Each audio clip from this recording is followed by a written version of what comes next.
Hey guys, let's talk about this X-Men stream that Stern had. Overall, it didn't really change my opinion or my mood. I was kind of expecting to go into this and be like, oh, I need to have it and sell like a pen or something to be able to buy the game. That didn't happen. The shots, it was nice to see people play it that's not on a trailer where you're going to like cut every great shot that there is on the game and make it. We could see like when the bottle's going to rattle and things like that. The other thing I liked seeing about this is how those pop bumpers are going to interact and cause chaos in the playfield. And what I saw, they're placed perfectly. They just do it. They cause enough chaos in the right way. Let's put it that way.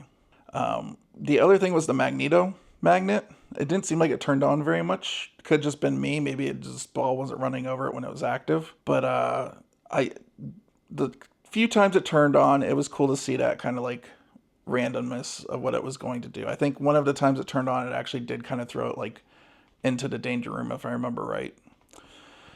As far as the code goes, you know what? We're gonna put the code to the side. Let's talk about the sound real quick because I've heard a lot of people talk about the sound, not like the music in the game. Now, from the music standpoint, I do like it because I like synth tune stuff.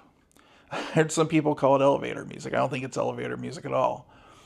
It was a very relaxing tone for an X-Men game, so it didn't like really necessarily get me pumped. Matter of fact, it was like the audio equivalent of somebody rubbing my shoulders and relaxing me, which is kind of nice because maybe I'll make shots better that way. But it did have the like cartoon like da da da da da like when you make certain shots and stuff. So that was surprising to see that. I did not expect that.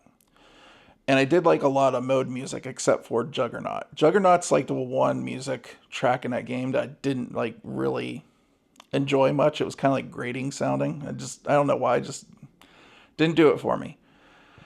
But I will say this. We've had however many movies now, and we've had the cartoon for a while. X-Men's never sounded like this before, as far as a musical standpoint goes. So I can understand why some people are put off, and some people are just not going to like everything. You know, that's just the way it is. Animations were great. I will say that right off the bat. I had no problems with the animations at all. The animations were perfect in the game. The voiceovers. I'm fine with the voiceovers. I wish Wolverine was a little bit lower, a little bit more grumbly. I don't think this is the same voice actor did Deadpool's Wolverine. I thought that one was pretty good. It would have been cool to have Mark Hamill do Wolverine again. He's actually done Wolverine before, and he does it pretty well. But Gambit, I can't get past Gambit. Gambit's voice is like, I don't know what's going on there, but that is not the way Gambit sounds in my mind at all. I do not like that version of Gambit. That's the one thing right now. If I could just be like, please redo that, do it. And then the fact that we have the Deadpool Wolverine movie, and I want some humor in my pinball machines.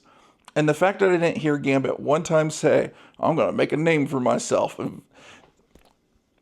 There's no reason you couldn't have done that. Would have been great. So I would like to see more humor injected into it. That's another thing. I love humor in pinball machines. And you can have it in an X-Men game. I mean, you already got guys in tights running around. What's wrong with injecting a little bit of humor in there? The lighting looked good. I really enjoyed that. The art package, I'm still down with that. Okay, now rules and code. Here's my problem with the rules and code on... I don't understand it. I don't understand like most of it. So Stern streams, and even Jack's guilty of this when he was on Dead Flip back in the days. He would not take a whole lot of time to sit there and tell you about the structure of these newer games. He'd just play it and be like, oh, you'll figure it out as I play. My brain doesn't work like that, dude. Not at all. I need people to like tell me like, okay, what is the objective you're trying to reach? What's the like overall structure of the code? Meaning like, and I got some of it watching it, but I didn't get it all. And that's an important factor. That's an important buying factor for me on a pinball machine. Like a lot. That's a huge point of it.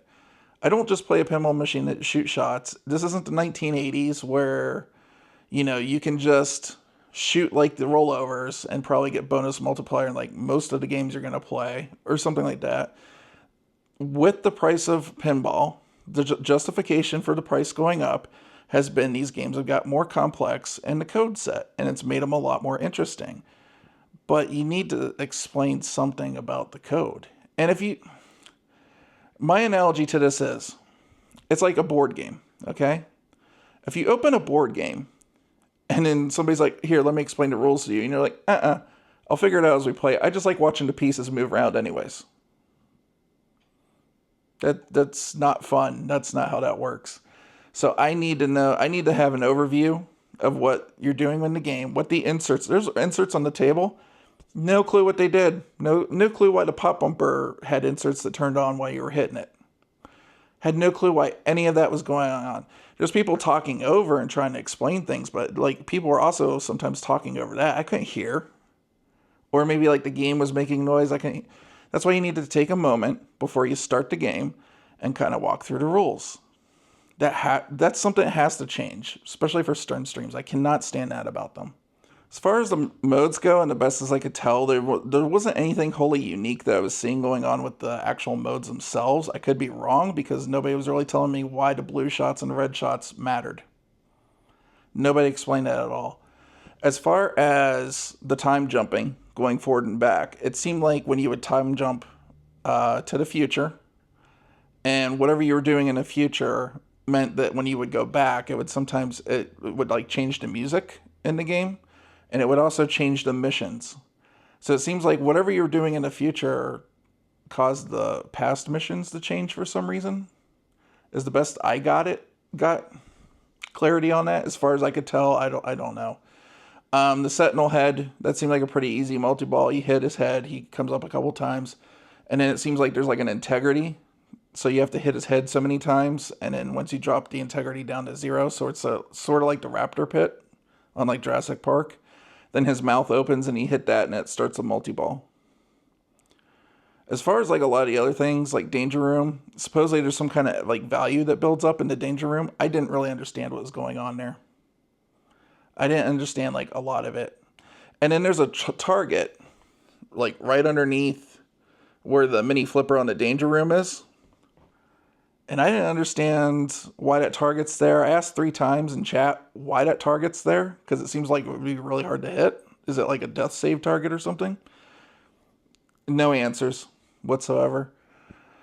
Overall, I'm still kind of like, I think the code needs to mature on this, but I don't know because I don't know what was going on with the code most of the time in the game. No, that was explained. It was just kind of like, hey, we made a pinball machine, watch us play it for a couple minutes in silly suits and then bye. But anyways, still interested, just not in a rush right now.